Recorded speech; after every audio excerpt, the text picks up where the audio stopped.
Sveiki, o dabar mano damų rojus.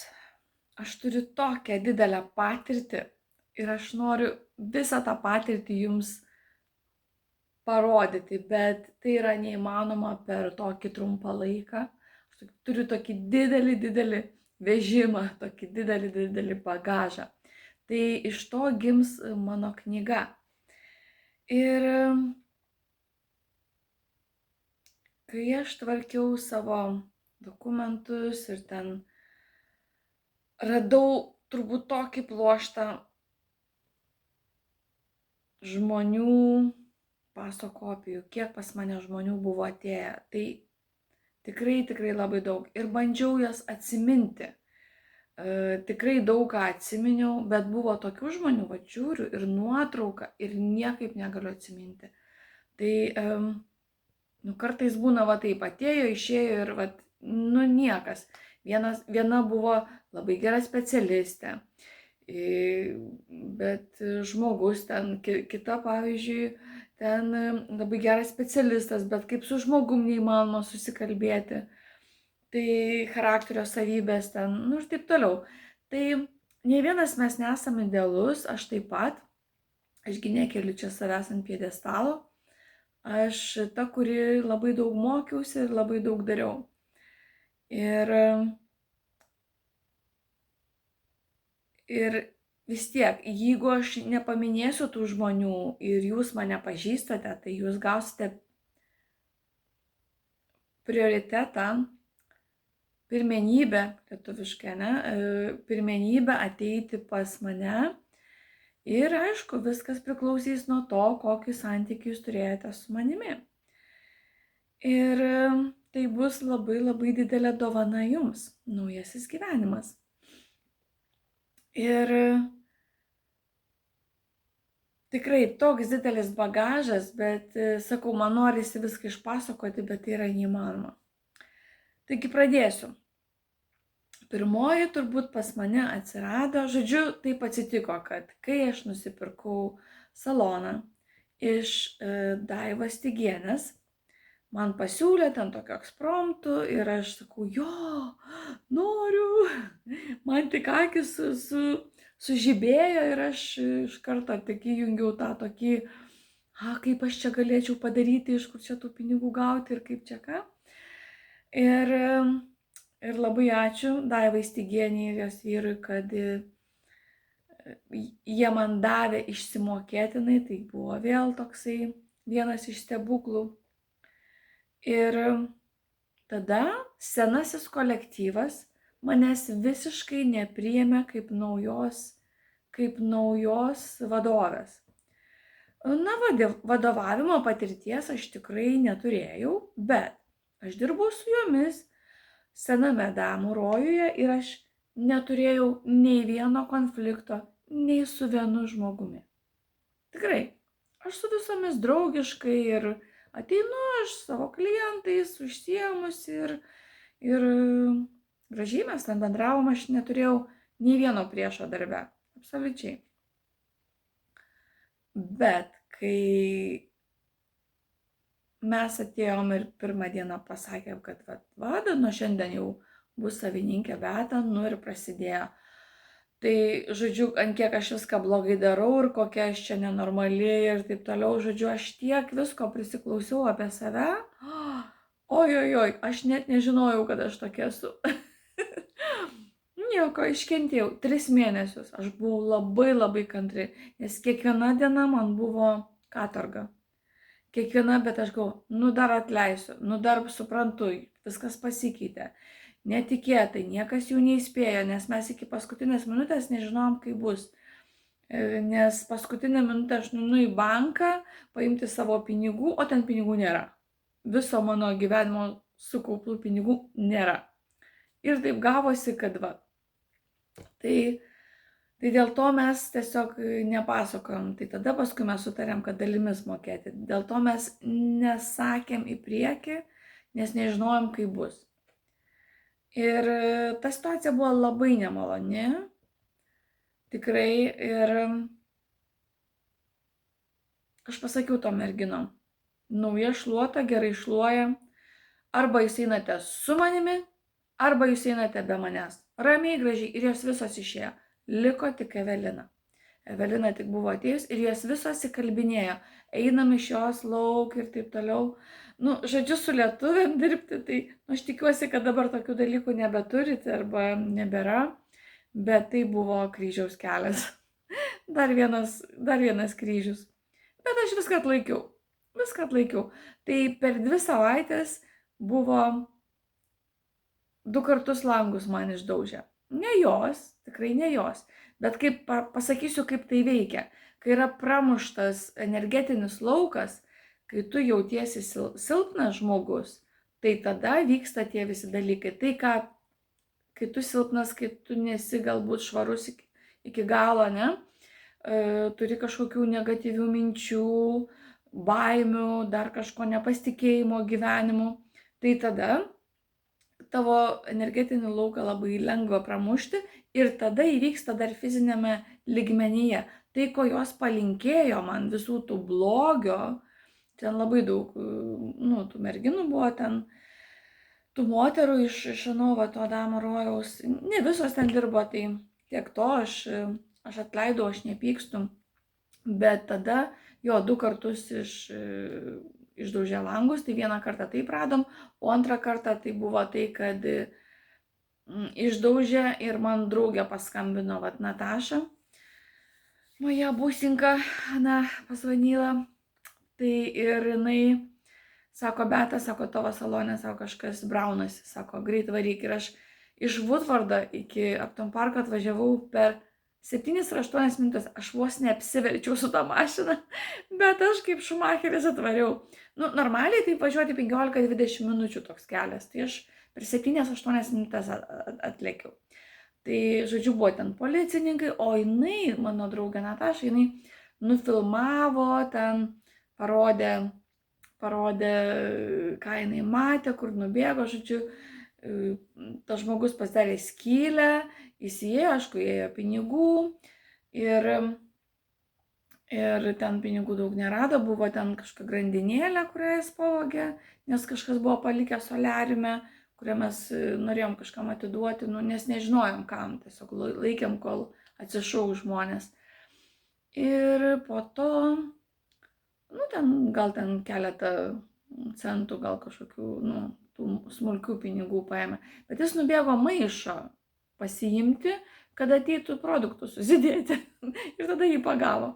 Tai buvo kaip kino filme, aš niekada nebuvau mačiusi, tik per televiziją, bet nebuvau patyrusi ten šitos, mačiau, kaip darė tuos pudrą tokią, žodžiu, barstė ir tuos piršto antspaudus ėmė ir taip toliau. Labai įdomi istorija, įdomi patirtis. Ir sugavo jį šitą vyruką.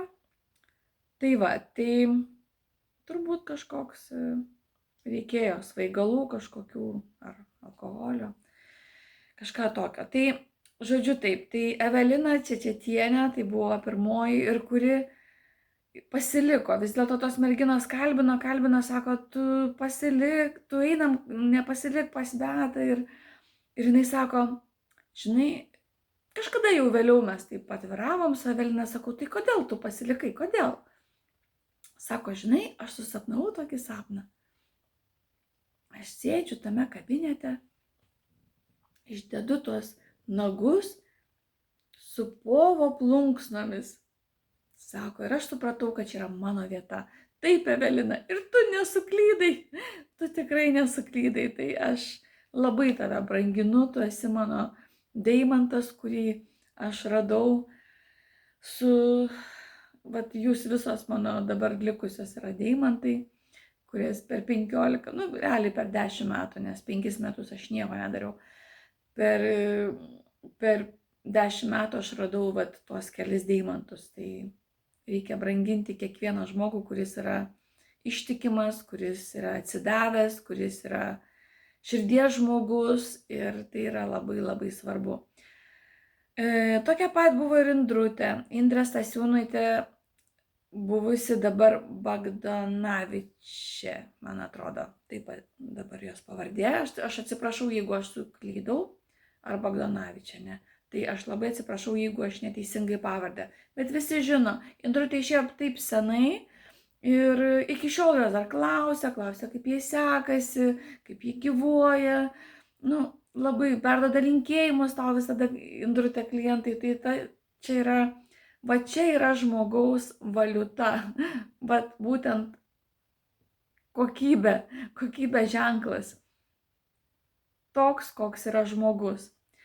Po to buvo tokia Gintarė, tik aš neatsimenu jos pavardės. Ji vesdavosi klientus namo, bet man labai greitai aukščiausiasis pasako. O kaip pasako? Per žmonės, per man ištikimus žmonės. Ir tai yra daryti nevalia. Aišku, tai buvo senai, aš atleidau visiems, bet pasakyti visiems turiu. Toliau Jūratė Melinauskienė. Tai irgi labai gražus ryšys su Jūratė. Jūratė taip pat irgi iš Šiaulių yra, kaip ir aš. Ir rink savo giminę, rink visus kunigus. Taigi su kunigais bendravai. Irgi vairuodavai, ne? Tai būtinai Jūratėlė kvies kuo daugiau ir jeigu žinai ten juos ir giminės, ir artimuosius su vyru, ir labai lauksiu. Visų laukiu. Toliau. Henrika Baguckė. Irgi mes susipažinome dar Šiauliuose, tai turbūt dėl to aš tave ir priėmiau. Aišku, tai buvo labai trumpas laikas, kada jo administracijai man šiek tiek padėjai, tai aš be galo dėkinga, labai turi gerų daug savybių. Ir nesvarbu, kad ten ir tos anglų kalbos nemokėjai, bet tikrai tai buvo didelė pagalba bet buvo tokių ir negražių dalykų. Nu, tiesiog visada tai būna, jeigu pajaučia kito žmogaus silpnumą, arba, jinai čia gal ne lyderis, gal čia taip, tai tada pradeda lipti ant galvos. Bet jūs visada turite atsiminti, kad jeigu jūs dirbate tam žmogui, galbūt jūs kažko nematote, pirmiausia, numeris 1, jeigu jūs nematėte lyderio, tai jūs net nedirbkite. Nedirbkite, nereikia. Galbūt aš nebuvau, bet aš mokiausi lyderystę. Aš buvau, bet aš buvau tas gerasis lyderis, tas tikrasis, kuris viską darė su meile. Aš nebuvau tokia bosė, kad su tuo piršto, ne? Ne, aš buvau žmoniška. Mano valiuta, aš buvau visada žmoniška, aš visada suprasdavau kiekvieną žmogų. Kada jam reikia išeiginės, kada jisai serga, kada jam reikia atostogų, kada kam ko reikia, aš visada juos išjausdavau, nes aš labai myliu žmonės. Tai čia yra mano valiuta, čia yra mano gerosios savybės, kurias aš turėjau. Aš turėjau labai daug minusų, belekiek. Bet aš juos transformavau į pliusus. Tai jau viskas kaip ir praeity. Ir dar vieną labai svarbų dalyką, ką aš noriu Henrikai pasakyti, tu esi labai nuostabi, bet ant pačio galo pradėjai labai tokius pasišaipimus, tai buvo kartu su Jūrate, bet sakau, aš jums atleidau, nepykstu, bet labai svarbų dalyką aš turiu pasakyti, nes dabar visiems sakau tą tiesą, nes taip reikia. Tavo vyras iš tikrųjų pavogė šitą vėrinį iš tavo pusseserės, todėl būtinai šitą dalyką reikės atlyginti. Ir nesvarbu, matai, kai būna milijonierius, vyras ir milijonieriai gali vogti. Milijonierių sūnus. Galbūt jis irgi milijonierius, aš nežinau, čia ne mano reikalas, aš svetimų pinigų neskaičiuoju. Aš tik priėmiau informaciją, tai ką tu man pasakei. Bet tą dalyką aš sužinojau per vieną mediumą. Žinai, kas yra mediumai, jo? O po to aš visą tai pamačiau per nušvitimą. Tai man tik patvirtino šitą informaciją, kad taip ir įvyko. Jis pavogė ir paskui labai greitai realizavo, nes jam reikėjo tiesiog pinigų. Toliau, Kristina Pralinskienė, tai irgi labai puikiai lyderė ir dabar labai daug moko veido procedūrų, bet šitų procedūrų labai greit žmonės nebesidarys. Nu, nežinau, aišku, aš negaliu pasakyti tiksliai laiko, čia viskas priklausys nuo sąmoningumo, bet merginos, moteris pradės pagaliau labiau mylėti save, bus dvasingesnės ir daug daugiau laiko skirs savo masažams. Veido masažas gyvuos ir tai bus pagrindinis dalykas - mankšta veido, joga ir masažas. Nes tokiu būdu merginos, moteris bus labai jaunos ilgai. Tai turbūt reikės kažkaip tai persikvalifikuoti ir bus išgelbėta. Nebus taip, kad vieną dieną čik ir be darbo. Tai galėsi sugrįžti, bet yra dar vienas dalykas, ką turiu pasakyti, tai buvo, kad, šiek tiek pajuodinai ten mane, bet sakau, aš nepykstu. Ir išsivedė visus klientus, pakeisdama numerį ir, kaip iš kokios. Taip nepagarbiai pasielgiai, bet taip labai daug kas daro, nei tu pirma, nei paskutinė. Tai visi, kas, kaip sakant, nuo kažko bėgi, bet viskas sugrįž. Karmos restoranas bus dabar. Visi gaus tai, ko nusipelnė.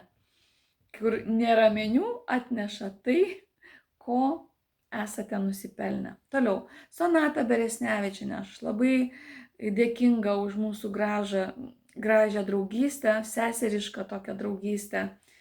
Ir mes labai gražiai viską išsiaiškinom, susidėjom taškus ant i ir viskas buvo labai gražiai išspręsta, bet aš labai džiaugiuosi, kad mūsų santykis išliko gražus ir aš labai tai vertinu. Ir toliau buvo tokia Rūta pas mus irgi, tik neatsimenu pavardės. Mes juokiamės, kur sūnus Sonikas buvo. Mes taip prasivardžiuodavom negražiai. Nes jisai paprašė Soniko kirpimo ir mes nežinojom, kaip tas Sonikas atrodo. Tai žiūrėjo į tuos filmukus, kokios šukuosenas reikia daryti. Toliau. Rūteliai tai... gal nesakysiu tiesiog. Šį kartą susilaikysiu. Bet Rūta būtinai privalai būti, galėjai pasikviesti visus savo Jehovos liudytojus. Labai lauksim. Rasa Trukanavičienė. Tai irgi labai nuostabi moteris ir puikiai meistrė. Raselė sako, Beata labai reikli, jo. Aš reiklinu, vat kaip kitaip. Nes jeigu jūs darote kažkokias didelės klaidas, aš prisimu atsakomybę. Tai dėl to yra sudėtinga. Tai turiu būti. Kai esi vadovas, tu turi reikalauti žmonių, kaip kitaip. Paskui buvo tokia Jelena. Jinai, man atrodo, Rusė ta moteris buvo ir sako, čia ta senmergė. Tai aš dabar noriu jums pasakyti šitai Jelenai, kad šitą žodį išbrauktumėte iš savo sąrašą, žodžių sąrašą ir pakeisti į karalienę nesutikusią savo karaliaus. Viskas labai paprasta. Ir daugiau niekada tokių žodžių nebevartoti. Nes niekada nežinote, kas yra kas, niekada nežinote, kas gali jūs praukti, kas gali... Niekada. Vieną dieną jisai nevykėlis jūsų akimis, o kitą dieną jisai lyderis ir laimėtojas. Taip kad geriausiai iš viso nekritikuokit. Susikaupkite į save. Liūdna, kai kirpėja daug metų pradirbus ir nesugeba paprastų dalykų daryti. Tai tiek yra iš to mano to Damurojaus. Dar buvo Kreimerytė, man atrodo. Buvo dar visokių rusakalbių, kitataučių buvo. Kreimerytė, Tomo pas mane ateidavo dažytis plaukų ir buvo jo sesė, bet neatsimenu jos vardą. Bet aš paminėsiu. Tai irgi abi kviečiu. Merginas irgi Man labai patiko Kreimerytės šitos sesės. Vat, užstrigo dabar vardas, neatsimenu, gal paminėsiu kitame video. Tai jinai labai ryžtinga buvo. Aš noriu daryti blakstienas, aš noriu. Jinai nuėjo į darbo biržą, kur davė nemokamus kursus, išmoko, netgi pinigų davė nusipirkti produktams, atnešė čekius už tos produktus ir jinai nemokamai gavo. Visada aukščiausiasis padeda, visada, jeigu eini ir darai viską iš širdies, iš meilės. Tai tiek, laukiu visos brangiosios pas mane, skambinti telefonais, taisyklės visas žinote, niekas nesikeičia, visiems tos pačios, žaidimas pagal aukščiausiai. Skambinate šituo telefonu ir registruojatės, kas greitesnis, tas pirmesnis. Visą šitą dalyką Evelina koreguoja ir visus jungia, kas ką padarė ir viskas, ir visi būsit laimėtojai, pinigų bus kaip šieno, prižadu, nes žmonių yra labai daug ten šitoj šaly, bet pirmiausia reikės padėti Lietuvai. Gerai? Tai laukiu jūsų visų. Pykti aš nepykstu, bet už savo poelgius visiems reikės atsakyti. Su meile. Tai darau iš didelės meilės tam, kad būtumėt išgelbėti, kad jūsų sielos būtų išgelbėtos. Su meile.